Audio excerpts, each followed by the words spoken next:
ಮಾಗದರ ಘೋಷವಾಕ್ಯದೊಟ್ಟಿಗೆನೆ ಗರ್ಜಿಸಿದ್ರು ಕೂಡ ಅವರು ಪಕ್ಷದ ಒಳಗಡೆ ಮತ್ತು ಇಂಡಿಯಾ ಕೂಟದಲ್ಲಿ ಹುಲಿಯಾಗೋ ಬದಲು ಇಲಿಯಾಗ್ತಾ ಇರೋ ಹಾಗೆ ಕಾಣುತ್ತೆ. 78 ವರ್ಷಗಳಲ್ಲಿ ಜಂಗಲ್ ರಾಜ್, ಗೂಂಡಾ ರಾಜ್, ಹೆಣ್ಮಕ್ಕಳು ಸಂಜೆ ಅಂತಲ್ಲ ಹಗಲು ಅಂತಲ್ಲ ರಸ್ತೆಯಲ್ಲಿ ಓಡಾಡ್ಲಿಕ್ಕೆ ಸಾಧ್ಯ ಇಲ್ಲದೆ ಇದ್ದಂತ ಒಂದು ದುಸ್ಥಿತಿಯನ್ನ ಇಡೀ ಭಾರತದಲ್ಲಿ ಪ್ರಥಮವಾಗಿ ಕಾಣುವ ಯಾವುದಾದ್ರೂ ರಾಜ್ಯ ಇದ್ರೆ ಅದು ಉತ್ತರ ಪ್ರದೇಶ. ಇನ್ನು ನಮ್ಮ ಕರ್ನಾಟಕದಲ್ಲಿ 60-70ರ ಸನಿಹದಲ್ಲಿದ್ದಂತ ಎಷ್ಟು ಜನರ ಯಾವ್ಯಾವ ಕೇಳಿಯ ಎಷ್ಟೆಷ್ಟು ವಿಡಿಯೋಗಳು ಎಲ್ಲೆಲ್ಲಿ ಭದ್ರವಾಗಿದೆ ಅಂತ ನಾನೇನು ಪ್ರತ್ಯೇಕವಾಗಿ ಹೇಳಬೇಕಾಗಿಲ್ಲ.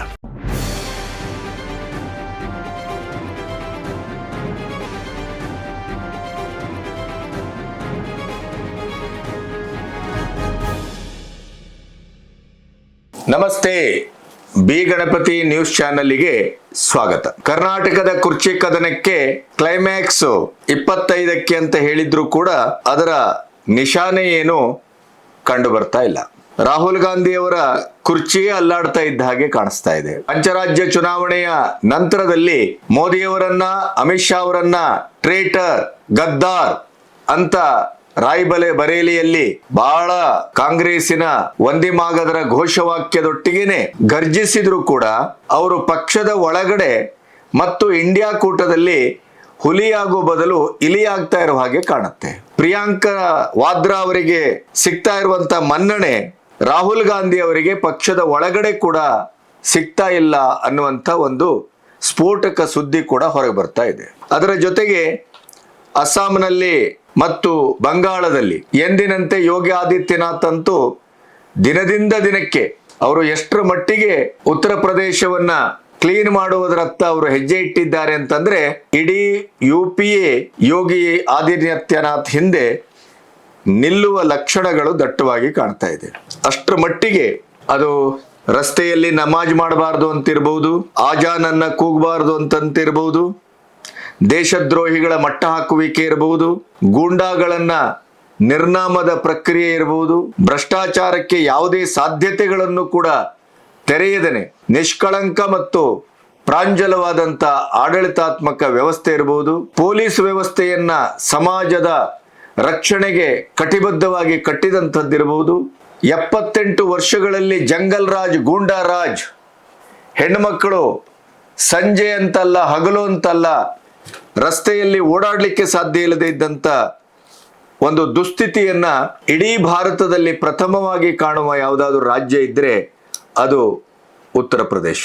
ಹಾಗಾಗಿ ಯೋಗಿ ಆದಿತ್ಯನಾಥ್ ಬದಲಾವಣೆಯ ಪರ್ವವನ್ನ ಯಾವ ರೀತಿಯಲ್ಲಿ ನೆಲಮೂಲದಿಂದಲೇ ಅದನ್ನ ಆಡಳಿತಾತ್ಮಕವಾಗಿ ಜಾರಿಗೆ ತಂದಿದ್ದಾರೆ ಅಂತಂದ್ರೆ ಮುಂಬರುವ 2027ರ ಚುನಾವಣೆಯಲ್ಲಿ ಯಾವುದೇ ಆತಂಕ, ಯಾವುದೇ ಹಿಂಜರಿಕೆ, ಆಡಳಿತ ವಿರೋಧಿ ಅಲೆ ಯಾವುದೂ ಇಲ್ಲದೇನೆ ಇಡೀ ಉತ್ತರ ಪ್ರದೇಶವೇ ಯೋಗಿ ಆದಿತ್ಯನಾಥ್ರ ಹಿಂದೆ ನಿಂತು ಒಂದು ರೀತಿಯಲ್ಲಿ ಅವರು ಒಬ್ಬ ನಾಥಪಂಥದ ಮಠಾಧೀಶರಾಗಿರೋದ್ರಿಂದ ಅವರನ್ನ ಪ್ರೀತಿ ವಿಶ್ವಾಸದ ಜನಪ್ರಿಯತೆಯ ಒಕ್ಕೊರಲಿನ ಮೇನೆಯಲ್ಲಿ ಅವರನ್ನ ವಿದ್ಯುಕ್ತವಾಗಿ ಮೆರವಣಿಗೆ ಮಾಡಿ ಮತ್ತೆ ವಿಧಾನಸೌಧಕ್ಕೆ ಕಳಿಸ್ತಾರೆ ಅನ್ನೋದು ಈ ದೇಶದ ಅತ್ಯಂತ ವಿಶ್ವಾಸಾರ್ಹವಾದಂತ ಆಕ್ಸಸ್ ಮೈ ಇಂಡಿಯಾ ಪ್ರದೀಪ್ ಗುಪ್ತಾ ಅವರು TVKಯನ್ನ 93ರಿಂದ 120 ಸೀಟ್ ಮೂಲಕ ಅದು ಆಡಳಿತಕ್ಕೆ ಬರುತ್ತೆ ಅಂತ ಹೇಳಿದ್ರು. ಆವಾಗ ಎಲ್ಲರೂ ಅವರನ್ನ ವ್ಯಂಗ್ಯ ಮಾಡಿದ್ರು, ಇನ್ಕ್ಲೂಡಿಂಗ್ ಬಂಗಾಳ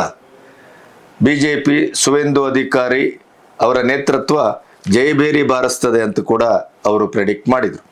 ಅವಾಗೆಲ್ಲ ವ್ಯಂಗ್ಯ ಮಾಡಿದ್ರು. ಆದರೆ ತಮಿಳುನಾಡಿನ ಭವಿಷ್ಯ ಎಷ್ಟರ ಮಟ್ಟಿಗೆ ಸತ್ಯ ಆಗಿದೆ ಅನ್ನೋದು ಆ ಒಂದು ಆಕ್ಸೆಸ್ ಮೈ ಇಂಡಿಯಾದ ಸಮೀಕ್ಷೆಯ ಒಂದು ಪ್ರಾಮಾಣಿಕತೆಯನ್ನ, ಜನಪ್ರಿಯತೆಯನ್ನ, ಕರಾರುವಕ್ಕತ ಆದಂಥ ಒಂದು ಸಮೀಕ್ಷೆಯ ಧಾಟಿಯನ್ನ ಅದು ನೆಲೆಗೊಳಿಸಿದೆ. ಅವರು ಹೇಳುವ ಪ್ರಕಾರ 27ರ ಚುನಾವಣೆಯಲ್ಲಿ UP ಯೋಗಿ ಆದಿತ್ಯನಾಥರ ಜೋಳಿಗೆಗೆ ಅನಾಯಾಸವಾಗಿ ಬೆಳಲಿದೆ. ಬಹುತೇಕವಾಗಿ ಚಾರಿತ್ರಿಕವಾದಂಥ ವಿಜಯವನ್ನ ಅವರು ಸಾಧಿಸ್ತಾರೆ. ಜನರಲ್ಲಿ UP ಆದಿತ್ಯನಾಥ್ ಅವರ ಆಡಳಿತದಲ್ಲಿ ಏನಾದರೂ ದೋಷ ಇದೆಯಾ ಅಂತ ಕೇಳಿದರೆ ಆ ದೋಷಗಳಿಗಾಗಿ ಗಂಟೆಗಟ್ಟಲೆ ಅವರು ಯೋಚಿಸ್ತಾರೆ, ಹುಡುಕಾಟ ಮಾಡ್ತಾರೆ. ಒಂದು ಸಮಸ್ಯೆಯನ್ನ ಯೋಗಿ ಆದಿತ್ಯನಾಥ್ರ ಎದುರು ಹೇಳುವ ಸಾಧ್ಯತೆಯನ್ನೇ ಇಡೀ UPಯ ಜನ ಕಳ್ಕೊಂಡಿದ್ದಾರೆ. ಬಹುಶಃ 78 ವರ್ಷದ ಸ್ವತಂತ್ರ ಭಾರತದ ಇತಿಹಾಸದಲ್ಲಿ ಒಂದು ರಾಜ್ಯದ ಮುಖ್ಯಮಂತ್ರಿಯ ಬಗ್ಗೆ ಇಷ್ಟು ಜನ ಮುಗ್ಧರೀತಿಯಿಂದ ಅಲ್ಲ, ಮಂತ್ರಮುಗ್ಧರಾಗಿ ಅತ್ಯಂತ ಆತ್ಮತೃಪ್ತಿಯಿಂದ ನಮ್ಮ ಪಾಲಿನ ದೇವರು ಅನ್ನುವ ಭಾವದಲ್ಲಿ ಉತ್ತರ ಪ್ರದೇಶದ ಬದಲಾವಣೆಯ ಒಂದು ಹರಿಕಾರ ಅನ್ನುವ ನೆಲೆಯಲ್ಲಿ ಅವರನ್ನು ನಿರಂತರವಾಗಿ ನಾವು ಗೆಲ್ಲಿಸ್ತೇವೆ ಅನ್ನುವಂಥ ಮಾತನ್ನು ಅವರು ಆಡ್ತಾರೆ ಅಂತ ಆದರೆ ಇದಕ್ಕಿಂತ ಸೌಭಾಗ್ಯ ಇನ್ನೊಂದಿರ್ಲಿಕ್ಕೆ ಸಾಧ್ಯ ಇಲ್ಲ. ಇವೆಲ್ಲದರ ಮಧ್ಯೆ ಕಾಂಗ್ರೆಸ್ಸಿನ ರಾಹುಲ್ ಗಾಂಧಿಯವರು ಬಹುಶಃ ಭಾರತದ ರಾಜಕೀಯದಿಂದಲೇ ಹೊರಗೆ ಹೋಗುವ ಸಾಧ್ಯತೆ ಕಾಣ್ತಾ ಇದೆ. ಪಕ್ಷದ ಒಳಗಿಂದಲೂ ಮತ್ತು ಹೊರಗಿಂದಲೂ ಇಂಡಿ ಕೂಟದಿಂದಲೂ ಅವರನ್ನ ಈಗಾಗಲೇ ಸಾರಾ ಸಗಟು ಕಿತ್ತು ಬಿಸಾಡಿದ ರೀತಿ ಕಾಣ್ತಾ ಇದೆ. ಪಂಚರಾಜ್ಯದ ಚುನಾವಣೆ ಬಿಜೆಪಿಗೆ ಇನ್ನಿಲ್ಲದ ವರಗಳನ್ನ ನೀಡಿದ ಹಾಗೆ ಕಾಣ್ತಾ ಇದೆ. ದಕ್ಷಿಣದಲ್ಲಿ ಕೂಡ ರೇವಂತ್ ರೆಡ್ಡಿಯನ್ನು ಸೇರಿ ತಮಿಳುನಾಡಿನ ಇವತ್ತಿನ ರಾಜಕೀಯದ ಒಟ್ಟು ವಿಪ್ಲವ ಮತ್ತು ಬೆಳವಣಿಗೆ ಎಲ್ಲವನ್ನ ಗಮನದಲ್ಲಿಟ್ಟು ಕಾಂಗ್ರೆಸ್ಸಿನ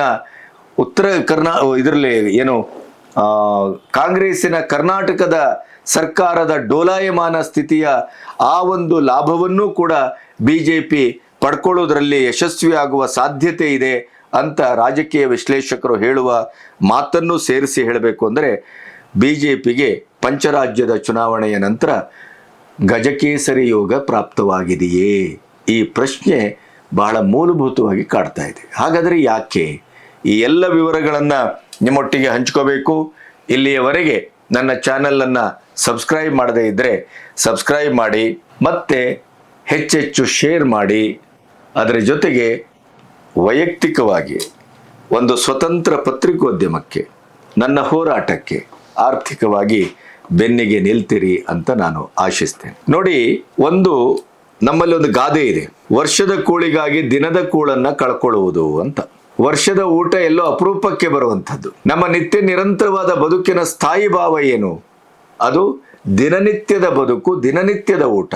ಆದರೆ ನಾವು ಎಲ್ಲೋ ವರ್ಷಕ್ಕೊಂದು ಒಳ್ಳೆ ಊಟ ಸಿಕ್ತು ಅಂತ ಹೇಳಿ ನಾವು ದಿನದ ಊಟವನ್ನು ಕಳ್ಕೊಳ್ತೇವೆ ಅಂತ ಆದರೆ ನಮ್ಮಂಥ ಮೂರ್ಖರು ಯಾರೂ ಇಲ್ಲ ಅಂತ ಅರ್ಥ. ರಾಹುಲ್ ಗಾಂಧಿ ಪ್ರತಿ ಹಂತದಲ್ಲಿ ಅಂಥ ಮೂರ್ಖತನದ ಪರಮಾವಧಿಯ ಹೆಜ್ಜೆಗಳನ್ನು ಇಡ್ತಾರೆ ಅನ್ನೋದಕ್ಕೆ ದೇಶದ ಸಾಂವಿಧಾನಿಕ ಪೀಠದಲ್ಲಿ ಕೂತಂತ ಮೋದಿಯವರನ್ನ ಟ್ರೇಟರ್, ಗದ್ದಾರ್ ಅಂತ ಕರೆದದ್ದು ಇತ್ತೀಚಿನ ಉದಾಹರಣೆಯಾದರೆ, ಒಬ್ಬ ಪ್ರಧಾನಿ ವಿದೇಶಕ್ಕೆ ಯಾಕೆ ಪ್ರಯಾಣ ಮಾಡ್ತಾರೆ, ಆ ಪ್ರಯಾಣದ ಲಾಭ ನಷ್ಟಗಳೇನು, ಆಗು ಹೋಗುಗಳೇನು, ಅದರಿಂದ ನಮಗೆ, ನಮ್ಮ ದೇಶಕ್ಕೆ, ವರ್ತಮಾನಕ್ಕೆ ಮತ್ತು ಭವಿಷ್ಯಕ್ಕೆ ದೊರೆತ ಒಂದು ಲಾಭ ಅಥವಾ ಒಂದು ಒಳ್ಳೆಯ ಅಂಶಗಳೇನು, ಇವೆಲ್ಲ ಚರ್ಚೆ ಆಗಬೇಕು. ಮುಖ್ಯವಾಗಿ LOP ವಿರೋಧ ಪಕ್ಷದ ನಾಯಕ ಈ ರೀತಿಯ ಚರ್ಚೆಗೆ ಒಂದು ತಳಹದಿಯನ್ನ, ನೆಲೆಯನ್ನ ದಾರಿ ಮಾಡಿಕೊಡುವಂಥ ಮಾತುಗಳನ್ನು ಆಡಬೇಕು. ನೀವು ಎಲೆಕ್ಷನ್ ಆದ ತಕ್ಷಣ 5 ದೇಶಗಳ ಇದಕ್ಕೆ ವಿದೇಶ ಯಾತ್ರೆಗೆ ಹೊರಟ್ರಿ, 6 ದಿನದ ಒಂದು ಒಟ್ಟು ಪ್ರಯಾಣ. ಈಗ ಅದರಿಂದ ಆದಂಥ ಲಾಭ ಏನು, ಏನನ್ನ ದೇಶಕ್ಕೆ ತಂದ್ರಿ, ಇವೆಲ್ಲದರ ಬಗ್ಗೆ ಚರ್ಚೆ ಮಾಡಬೇಕು. ಆದರೆ ಮಲೋನಿ ಅವರಿಗೆ ನಮ್ಮ ದೇಶದ ಒಂದು ಪ್ರಾಡಕ್ಟ್ ಅನ್ನ, ಅವರಿಗೆ ಪ್ರೀತಿಯಿಂದ ಒಂದು ಹಿರಿಯನಾಗಿ, ಪ್ರಧಾನಿಯಾಗಿ, ಇಡೀ ಪ್ರಪಂಚದಲ್ಲೇ ಅತ್ಯಂತ ದೊಡ್ಡ ಪ್ರಜಾಪ್ರಭುತ್ವದ ಒಬ್ಬ ನಾಯಕನಾಗಿ ಅದನ್ನು ಕೊಟ್ಟದ್ದನ್ನೇ ಕೆಟ್ಟ ಭಾಷೆಯಲ್ಲಿ BK ಹರಿಪ್ರಸಾದನಂತವರ ಬಚ್ಚಲ ಬಾಯಲ್ಲಿ ಮುದಿಯ ಅನ್ನುವ ಶಬ್ದ ಬರುತ್ತೆ. ಅಂದ್ರೆ ಇವರು ಯಂಗು ನೋಡಿ, ದಿಗ್ವಿಜಯ್ ಸಿಂಗ್ 80ರ ನಂತರ ಮದುವೆ ಆದದ್ದು ಯಂಗು. ಇನ್ನು ನಮ್ಮ ಕರ್ನಾಟಕದಲ್ಲಿ 60-70ರ ಸನಿಹದಲ್ಲಿದ್ದಂಥ ಎಷ್ಟು ಜನರ ಯಾವ್ಯಾವ ಕೇಳಿಯ ಎಷ್ಟೆಷ್ಟು ವಿಡಿಯೋಗಳು ಎಲ್ಲೆಲ್ಲಿ ಭದ್ರವಾಗಿದೆ ಅಂತ ನಾನೇನು ಪ್ರತ್ಯೇಕವಾಗಿ ಹೇಳಬೇಕಾಗಿಲ್ಲ. ಅದು ಬಿಜೆಪಿಯವ್ರದ್ದು ಹೌದು, ಜನತಾದಳದವ್ರದ್ದು ಹೌದು, ರಾಜಕೀಯ ಅಲ್ಲ. ಜನರ ದುಡ್ಡನ್ನ ತಿಂದು ತೇಗಿದ ಈ ಪುಂಡು ಪೋಖರಿಗಳ ಮದಕ್ಕೆ ತಕ್ಕಾಗಿ ಅಂತ ಎಲ್ಲ ಮುದಿಯ ಅಥವಾ ಹದಿಯ 2 ಆಟಗಳನ್ನು ನಾವು ನೋಡಿದ್ದೇವೆ. ಒಬ್ಬ ದೇಶದ ಪ್ರಧಾನಿ 24/7 ದುಡಿಯುವಂತ ವ್ಯಕ್ತಿ, ಅವರಿಗೆ ಈ ರೀತಿಯ ನೀಚತನದ ಭಾಷೆಯನ್ನ ರಾಹುಲ್ ಗಾಂಧಿಯಿಂದ ಹರಿಪ್ರಸಾದ್ ವರೆಗೆ ಬಳಸ್ತಾರೆ ಅಂತ ಆದರೆ ಕಾಂಗ್ರೆಸ್ಸಿನ ಹತಾಶೆ, ಕಾಂಗ್ರೆಸ್ಸಿನ ಸೋಲು, ಕಾಂಗ್ರೆಸ್ಸಿನ ಒಂದು ಇಡೀಯದಾದಂಥ ಅದರ ಈ ಸೋಲಿನ ಝಳ ಯಾವ ಮಟ್ಟಕ್ಕೆ ಅದನ್ನ ಆಧರಿಸ್ತಾ ಇದೆ ಅನ್ನೋದನ್ನು ನಾವು ಗಮನಿಸಬೇಕು. ಇದರ ಮಧ್ಯೆ ಬಾಂಗ್ಲಾ ಗಡಿಯಲ್ಲಿ ಬೇಲಿ ಹಾಕ್ಲಿಕ್ಕೆ ಹೊರಟಾಗ ಅಲ್ಲಿಯ ಸ್ಥಳೀಯ ಬಾಂಗ್ಲಾದೇಶಿಗಳು ಮತ್ತು ಬಾಂಗ್ಲಾ ಆಡಳಿತ ಅಲ್ಲಿ ಹುಂಕರಿಸುವ ಮತ್ತು ನಮ್ಮ BSF ಯೋಧರನ್ನ ಕೆಣಕುವ ಕೆಲಸವನ್ನ ಮಾಡಿದೆ. ನೋ ಕೋರ್ಟ್, ನೋ ಪೊಲೀಸ್, ಯಾವುದೂ ಅಗತ್ಯ ಇಲ್ಲ, ನೇರವಾಗಿ ನಿಮಗೆ ನಾನು ಆಜ್ಞೆ ಮಾಡ್ತಾ ಇದ್ದೇನೆ, ನೀವು ಯಾವ ಆಕ್ಷನ್ ಅನ್ನ ಅಲ್ಲಿ ತೆಗೆದುಕೊಳ್ಬೇಕೋ ಅದನ್ನು ತೆಗೆದುಕೊಳ್ಳಿ ಅಂತ BSFಗೆ ಸುವೇಂದು ಅಧಿಕಾರಿ ನೇರವಾದ ಒಂದು ವಾರ್ನಿಂಗ್ ಅನ್ನು ಮಾಡಿದ್ದಾರೆ, ಅವಕಾಶವನ್ನು ಕೊಟ್ಟಿದ್ದಾರೆ. ಅದರ ಜೊತೆಗೆ 136 ವರ್ಷಗಳ ಇತಿಹಾಸ ಇದ್ದಂತ ಜಾಮಿಯಾ ಮಸೀದಿ, ಬಾಂಕ್ರಾ ಮಸೀದಿ ಅಂತಲೂ ಕರೀತಾರೆ, ಇದನ್ನ 30 ವರ್ಷದಿಂದ ನೀವಲ್ಲಿ ಕಲ್ಕತ್ತಕ್ಕೆ ಹೋದ್ರೆ ದೊಡ್ಡ ವಿಮಾನ ಇಳಿಯುವಾಗ ಭಯಾನಕವಾದ ಸ್ಥಿತಿ ಅಲ್ಲಿ. ಯಾಕೆಂತಂದ್ರೆ ಭದ್ರತಾ ವಲಯದ ಒಳಗಡೆ ಈ ಮಸೀದಿ ಇದೆ. ದೊಡ್ಡ ದೊಡ್ಡ ವಿಮಾನಗಳು ಇಳಿಯುವಾಗ ಎಷ್ಟೊತ್ತಿಗೂ ಎಂಥ ಅವಘಡವೂ ಸಂಭವಿಸಬಹುದು. ಅದನ್ನು ಸ್ಥಳಾಂತರ ಮಾಡಬೇಕು ಅಂತ ಹೇಳಿ AAI ಅಂದ್ರೆ ಭಾರತೀಯ ವಿಮಾನ ನಿಲ್ದಾಣ ಪ್ರಾಧಿಕಾರ 30 ವರ್ಷದಿಂದ ಪ್ರಯತ್ನ ಮಾಡಿತ್ತು. ಅದರಲ್ಲಿ ಎಡ ಸರ್ಕಾರದಿಂದ ಹಿಡಿದು ಮಮತಾ ಬ್ಯಾನರ್ಜಿಯಿಂದ ಹಿಡಿದು ಕಾಂಗ್ರೆಸ್ನವರು ಕೂಡ ರಾಜಕಾರಣದ ಕಾರಣಕ್ಕಾಗಿ, ಸ್ವಾರ್ಥಕ್ಕಾಗಿ ಅಲ್ಲಿ ಅದನ್ನು ಸ್ಥಳಾಂತರ ಮಾಡಲಿಕ್ಕೆ ಒಪ್ಪಿರಲಿಲ್ಲ. ಆದರೆ ಈಗ ಸುವೇಂದು ಅಧಿಕಾರಿ ಬಂದ 15 ದಿನದ ಒಳಗಡೆನೆ ಇದನ್ನ ಈಗ ಸ್ಥಳಾಂತರ ಮಾಡುವ ಖಚಿತವಾದ ಪ್ರಕ್ರಿಯೆಯನ್ನು ಆರಂಭಿಸಿದ್ದಾರೆ. ಸೊ ಇದು ಇಷ್ಟು ಒಂದು ತತ್ಕಾಲದ ವಿಚಾರ ಅಂತಾದರೆ, ಕಾಂಗ್ರೆಸ್ಸಿನ ಒಳಗಡೆ ರಾಹುಲ್ ಗಾಂಧಿಯವರ ಒಟ್ಟು ನಿರ್ಧಾರ, ನಾಯಕತ್ವ ಅಪಸ್ವರಕ್ಕೆ ಗುರಿಯಾಗಿದೆ.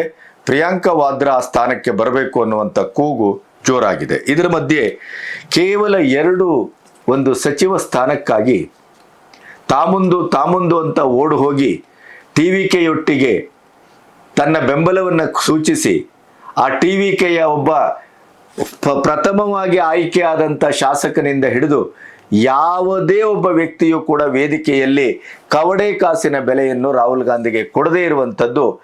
ನಾವು ರಾಹುಲ್ ಗಾಂಧಿಯವರನ್ನ ಪ್ರಶ್ನಿಸುವವರನ್ನು ಬಿಡಿ, ರಾಹುಲ್ ಗಾಂಧಿಯವರನ್ನ ಪ್ರೀತಿಸುವವರನ್ನು ಬಿಡಿ, ರಾಹುಲ್ ಗಾಂಧಿಯನ್ನು ಲೆಕ್ಕಕ್ಕೆ ತೆಗೆದುಕೊಳ್ಳದೇ ಇದ್ದಂಥ ವ್ಯಕ್ತಿಗಳು ಕೂಡ ಅದು ಹರ್ಟ್ ಆಗಿದೆ.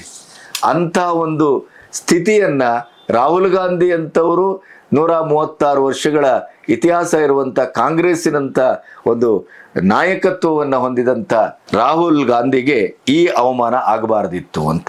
ಆದರೆ ರಾಹುಲ್ ಗಾಂಧಿ ರಾಜಕೀಯವಾಗಿ ಎಂಥ ತಪ್ಪು ಹೆಜ್ಜೆಯನ್ನು ಇಟ್ಟರು ಅಂತಂದರೆ, ರಾಹುಲ್ ಗಾಂಧಿ ದೇಶದ ಪ್ರಧಾನಿ ಆಗಬೇಕು ಅಂತ ಹೇಳಿದ ಏಕೈಕ ವ್ಯಕ್ತಿ DMKಯ ಸ್ಟಾಲಿನ್. ಆದರೆ DMK ಸೋತ ತಕ್ಷಣ ಸ್ಟಾಲಿನ್ಗೆ ಒಂದು ಫೋನ್ ಮಾಡುವ ಸೌಜನ್ಯವನ್ನು ತೋರದೆ ನೇರವಾಗಿ ವಿಜಯನಿಗೆ ಫೋನ್ ಮಾಡಿ ವಿಜಯನ ಬೆಂಗಾವಲಿಗೆ ನಿಂತದ್ದಿದೆಯಲ್ಲ, ಅದು ಸ್ಟಾಲಿನ್ನಷ್ಟೇ ಅಲ್ಲ, SP ಅಖಿಲೇಶ್ ಯಾದವ್ರನ್ನು ಕೆರಳಿಸಿದೆ.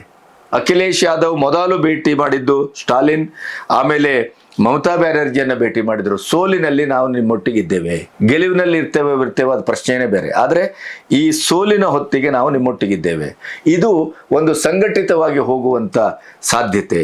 ಅದಕ್ಕಾಗಿಯೇ ಸ್ಟಾಲಿನ್ ಹೇಳಿದ್ರು, 2 ಸಚಿವ ಪದದ ಆಸೆಗೆ ಇಡೀ ಭವಿಷ್ಯವನ್ನ ರಾಹುಲ್ ಗಾಂಧಿ ಕಳ್ಕೊಂಡಿದ್ದಾರೆ, ಯಾವುದೇ ಕಾರಣಕ್ಕೂ ಇನ್ನು ಮುಂದೆ ಅವರೊಟ್ಟಿಗೆ ನಡೆಯುವ ಪ್ರಶ್ನೆಯೇ ಇಲ್ಲ. ಸಂಸತ್ತಿನಲ್ಲಿ 22 MP-ಗಳಿದ್ದಂಥ DMK ಪ್ರತ್ಯೇಕ ಸ್ಥಾನವನ್ನು ಕೇಳಿದೆ.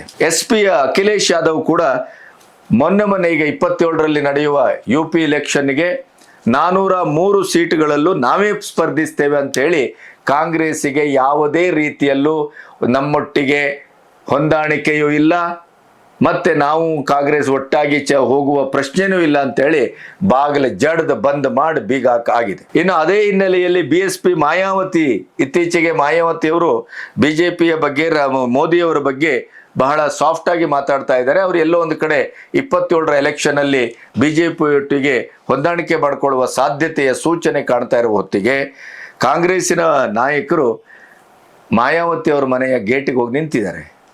ಅವ್ರು ಎಷ್ಟರ ಮಟ್ಟಿಗೆ ಅವಮಾನ ಮಾಡಿ ಕಳಿಸಿದ್ರು ಅಂತಂದರೆ, ಅವ್ರನ್ನ ಗೇಟು ತೆಗೆಯುವ ಒಂದು ಸೌಜನ್ಯವನ್ನು ತೋರಿಸಿದೇನೆ, ನಿಮ್ಮೊಟ್ಟಿಗೆ ಮಾತಾಡ್ಲಿಕ್ಕೆ ಇಷ್ಟ ಇಲ್ಲ, ವಾಪಸ್ ಹೋಗಿ ಅಂತ ಹೇಳಿದರು. ಅಂದರೆ ಇಡೀದಾಗಿ ಭಾರತದ ಒಂದು ನೆಲದಲ್ಲಿ ಕಾಂಗ್ರೆಸ್ಸು ಅಪ್ರಸ್ತುತ ಆಗ್ತಾ ಇದೆ, ಕಾಂಗ್ರೆಸ್ಸು ತಿರಸ್ಕರಿಸಲ್ಪಡ್ತಾ ಇದೆ. ಕಾಂಗ್ರೆಸ್ಸಿನ ರಾಹುಲ್ ಗಾಂಧಿಯವರ ಮತ್ತು ಅವರ ಅನುಯಾಯಿಗಳ ಒಟ್ಟು ವರ್ತನೆ, ಶರದ್ ಪವಾರ್ನಿಂದ ಹಿಡಿದು ಪ್ರತಿಯೊಬ್ಬರೂ ಕೂಡ ಮೋದಿಯವರ ವಿದೇಶಾಂಗ ನೀತಿ ಮತ್ತು ವಿದೇಶದ ಮಟ್ಟದಲ್ಲಿ ಅವರ ಪ್ರವಾಸ, ಅವರ ಸ್ನೇಹ, ಪ್ರತಿ ನಾಯಕರೊಟ್ಟಿಗೆ ಅವರ ವರ್ತನೆ, ಅದು ಭಾರತಕ್ಕೆ ಮೌಲ್ಯವನ್ನು ತಂದಿದೆ, ಮಾನವನ್ನು ತಂದಿದೆ, ಗೌರವವನ್ನು ತಂದಿದೆ, ಶಕ್ತಿಯನ್ನು ತಂದಿದೆ ಅಂತ ಹೇಳ್ತಾರೆ. ಅಂಥ ಮೋದಿಗೆ ಇವರು ಟ್ರೇಟರ್ ಅಂತಾರೆ, ಗದ್ದಾರ್ ಅಂತಾರೆ, ವಿಷದ ಹಾವು ಅಂತಾರೆ, ಇನ್ನೇನು ಮತ್ತೊಂದು.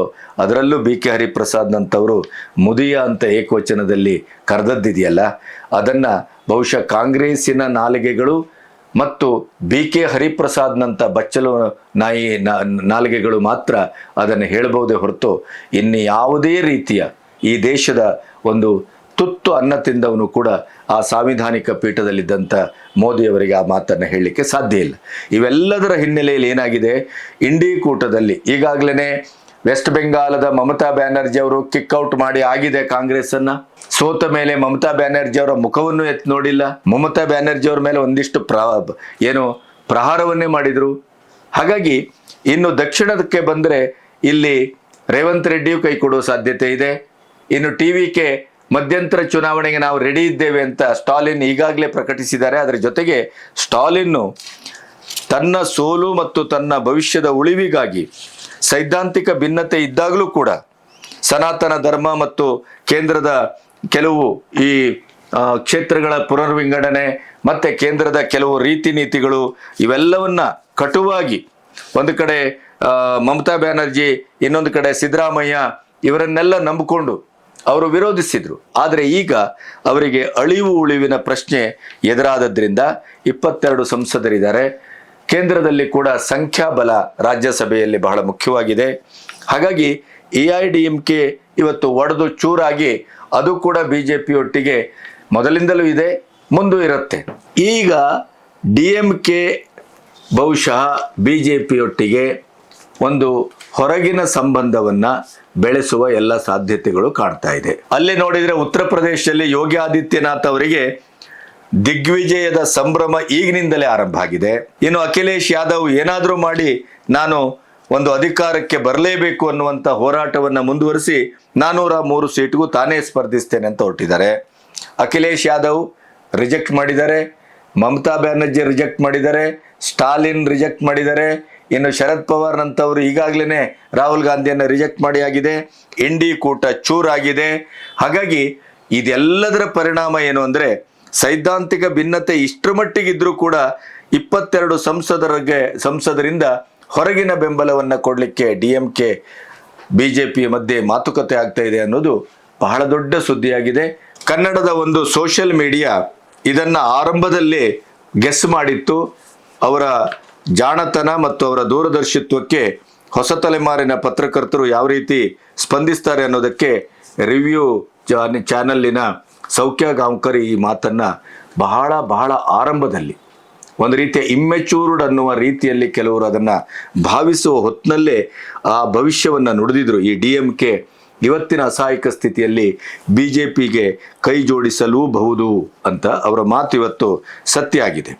ಹಾಗಾಗಿ ಈ ಎಲ್ಲ ಹಿನ್ನೆಲೆಯಲ್ಲಿ ಕೊನೆಗೂ ನಮಗೆ ಕಾಣ್ತಾ ಇರುವಂಥದ್ದೇನು ಅಂತಂದರೆ ರಾಹುಲ್ ಗಾಂಧಿ ದ್ವಿಪೌರತ್ವ, 54 ದೇಶಗಳ 60 ಕೋಟಿ ಹಗರಣ, ಅದರ ಲೆಕ್ಕಾಚಾರ, ಆಮೇಲೆ ನ್ಯಾಷನಲ್ ಹೆರಾಲ್ಡ್ ಇತ್ಯಾದಿಯ ಈಗಾಗಲೇ ಇದ್ದಂಥ ಕೇಸು, ಆಮೇಲೆ ಅದಕ್ಕೆಲ್ಲದಕ್ಕಿಂತ ಮುಖ್ಯವಾಗಿ ದೇಶದ ಪ್ರಧಾನಿ, ದೇಶದ ಅಧ್ಯಕ್ಷರು, ಪ್ರಥಮ ಪ್ರಜೆ ಅಥವಾ ಗೃಹ ಮಂತ್ರಿ ಏನೂ ನೋಡದೇನೆ ಸಾಂವಿಧಾನಿಕ ಹುದ್ದೆಯಲ್ಲಿದ್ದವರಿಗೆ ಕಚಡ ರೀತಿಯಲ್ಲಿ ಮಾತಾಡುವ, ಬೈಯುವ, ವರ್ತಿಸುವ ಈ ಎಲ್ಲ ಅವರ ನಡೆಗಳು ಕಾಂಗ್ರೆಸ್ಸಿನ ಒಳಗಡೆನೇ ಒಂದು ಹೇವರಿಕೆಯನ್ನು ತಂದಿದೆ.